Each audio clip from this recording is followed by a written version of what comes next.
변호사님, 그 인터넷상에서 변호사님을 공산주의 간별사로 이렇게 많이들 알고 계시는데 예. 지금 우리나라 현 그 정부 야당 사람 중에서도 공산주의 그 조금 냄새가 나는 사람들이 있을까요? 물론입니다. 거기에 대해서 좀 저보고 설명해 주세요. 공산주의 간별사라고 하는 거는 제가 이제 문재인을 공산주의자라고 했기 때문에 아무도 말하지 않을 때 제가 문재인은 공산주의자라고 밝혔지 않습니까?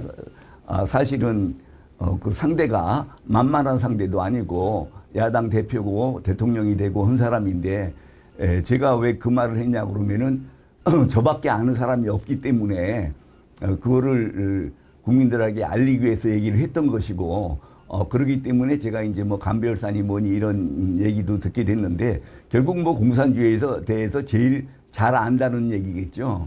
그런데 지금 그 더불어민주당을 저희가 지금 위헌정당으로 지금 그 해산시키려고 하고 있지 않습니까? 더불어민주당은 문재인 정권 시기에 그 전에 민주당은 좀 다른 성격이겠지만 민주당 정권 시기에 2018년도에 우리나라 헌법을 인민민주주의 헌법으로 개정하려고 그랬거든요. 그런데 그 당시에 우리 헌법에서 자유민주적 기본질서에서 자유만 뺀다고 그랬지 언제 우리가 인민민주주의 헌법으로 개정한다고 그랬느냐. 자기네들이 말을 그렇게 할지 몰라도 이 공안 전문가인 제가 보기에는 그거는 뭐 인민민주주의 헌법으로 바꾸려고 그러는 게 틀림없거든요.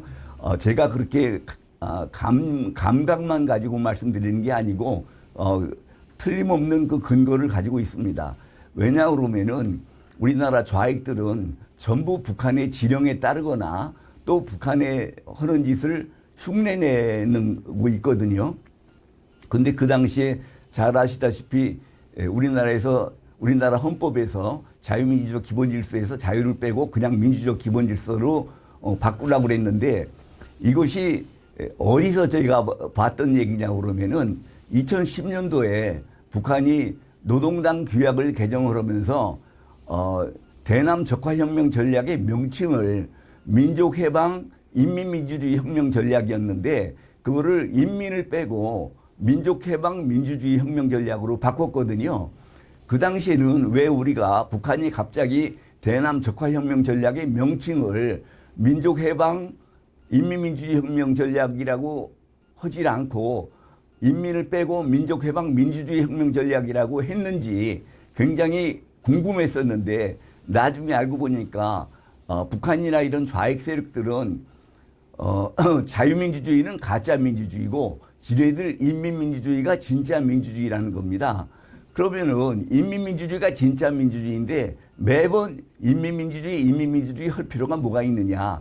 민주주의 하면은 그게 바로 인민민주주의다. 그래서 구태여 인민민주주의라는 말을 할 필요 없이 민족해방 민주주의 혁명 전략이라고 얘기하면은 그게 바로 민족해방 인민민주주의 혁명 전략을 말하는 것이다.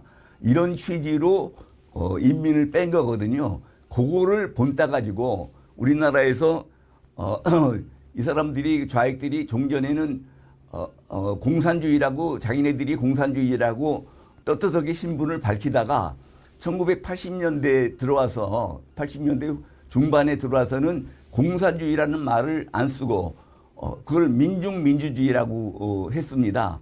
그런데 민중민주주의가 공산주의나 같이 이적 이념인 것을 제가 밝혀내고 처벌을 하니까 거기에서 피해서 민중민주주의라는 말도 안 쓰고 진보적 민주주의라는 말을 썼습니다.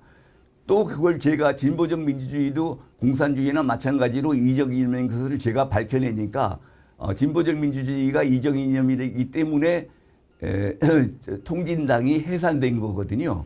그러니까 그 다음에는 이제 쓰는 수법이 민중민주주의, 공산주의, 인민민주주의 이런 걸 아무것도 못 쓰게 되니까 그냥 민주주의라고 이제 하기로 한 거거든요.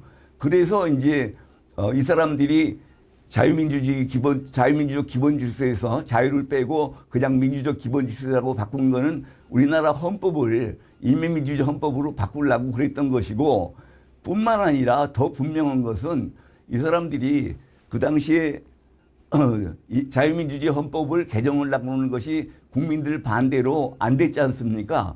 그런데도 불구하고 우리나라 고등학교 교과서에 윤리와 사상이라는 교과서가 있는데 그 교과서에서 국민주권이라는 말을 빼고 인민주권으로 바꿔놨습니다. 인민주권은 그게 바로 이민민주주의를 얘기하는 거거든요. 국민주권주의는 그게 바로 자유민주주의고 그렇기 때문에 아무리 변명을 해봐야 자유민주 그 윤리와 사상에서 자기네들이 국민주권을 인민주권으로 바꾸는 것이 분명하기 때문에 그래서 우리 2018년도에 헌법 개정할 때 인민민주주의 헌법으로 개정해달라고 하려고 했던 것은 틀림없고 더군다나 지금 와서는 각종 그 자유민주적 기본 질서를 다 어기고 있지 않습니까?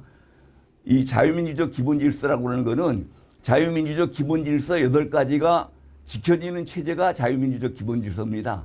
뭐냐면은 자유민주적 기본 질서 8가지가 뭐냐면은 국민주권주의, 그다음에 두 번째 기본적 인권의 존중, 세 번째 권력 분립제도, 네 번째 의회제도, 다섯 번째 복수정당제도, 여섯 번째 선거제도, 일곱 번째 사유재산과 시장경제를 골간으로 하는 경제질서, 그 다음에 여덟 번째 사법권 독립, 이 8가지가 자유민주적 기본질서거든요. 이것이 다 지켜져야 자유민주주의 체제입니다. 이 중에 하나라도 지켜지지 않으면은 그것은 그 공산주의나 그 다음에 전체주의가 되는 것입니다. 그래서 그런데 그 더불어민주당은 문재인 정권 이후로 국민주권주의에 위반된 것이 4건이고 그 다음에 자유민주적 기본적 인권의 존중에 위반되는 게 2건, 그리고 사유재산과 시장경제를 골간으로 하는 경제질서를 어긴 것이 1건, 그리고 권력분립제도를 어긴 것이 5건, 그리고 사법권 독립을 어긴 것이 11건, 그래가지고 벌써 23번이나 자유민주적 기본질서를 어겼습니다. 그래서 더불어민주당은 절대로 자유민주 정부가 아니고 결국 이민민주주의 정부가 될 수밖에 없다는 말씀을 드립니다. 그래서 제가 역시 저보고 공산주의 간별사라고 그러니까 하여튼 그 더불어민주당은 개중에는 한두 명은 빠질 수 있을지 몰라도 더불어민주당은 전체적으로는 다 공산주의로 가자는 사람들이다. 공산주의자들이다. 이렇게 말씀드려도 되겠습니다. 멋있습니다, 변호사님. 자, 오늘은 여기서 끝마치겠습니다. 예, 수고하셨습니다. 감사합니다.